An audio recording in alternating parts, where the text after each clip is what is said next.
Good morning বন্ধুরা, অঞ্জু মুম্বাই নতুন একটি ব্লগে আপনাদের স্বাগত জানাই। আমি মর্নিং ওয়াক সেরে বাড়িতে চলে এসেছি। এসে একটু ব্যালকনিতে বেরিয়েছি। ব্যালকনিতে গাছগুলো যা রোদের তাপ লাগে সারাদিন, এই সূর্যটা এখন সবে উঠছে, এখন বেশ ঠান্ডা ঠান্ডা ওয়েদারটা রয়েছে।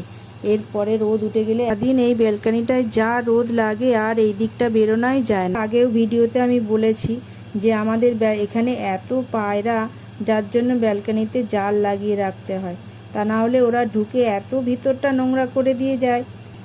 ছেলেকে বলেছি একটু গাছের মধ্যে স্প্রে করে দিতে, তা না হলে গাছের পাতাগুলো সব হলদে হয়ে যায়, আর একটু স্প্রে করে রাখলে গাছের পাতাগুলো একটু সবুজ সবুজ হয়ে থাকে।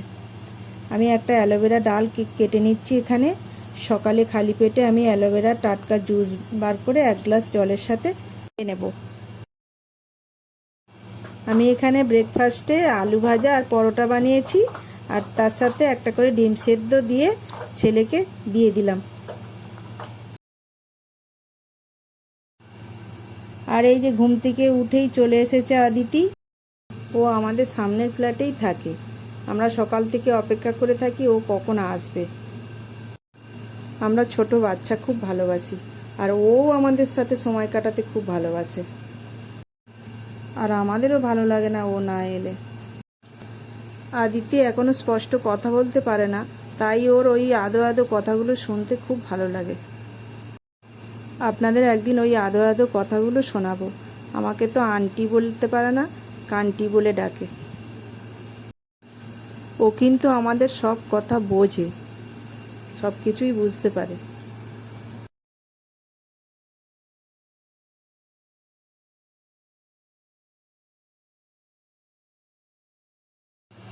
এই যে এখানে মেয়ে চান করে চলে এসছে ঠাকুরকে দিতে। ওকে আমি বললাম আজকে যে তুই তাড়াতাড়ি চানটা করে নিয়ে ঠাকুরকে একটু পুজোটা করে নে। আমি রান্নাঘরে রান্না করতে চলে গেলাম।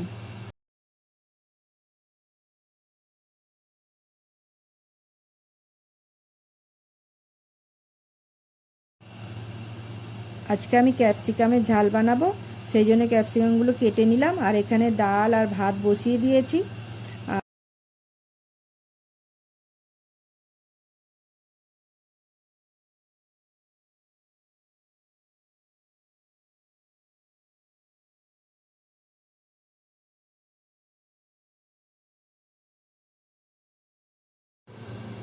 ক্যাপসিকামটা কেটে নিয়ে আমি এখানে কড়াই ভাজতে দিয়েছি।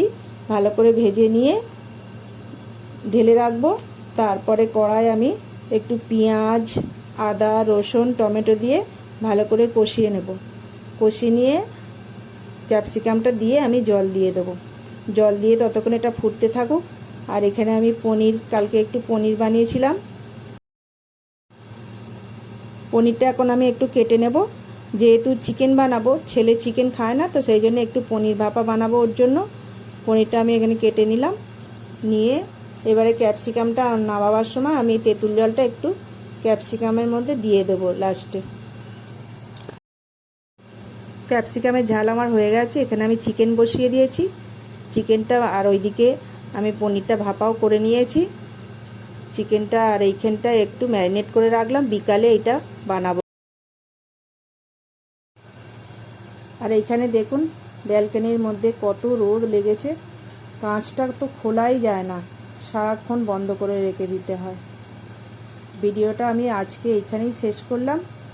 একটা লাইক করে দেবেন, আর পেজটাকে ফলো করে রাখার অনুরোধ রইল।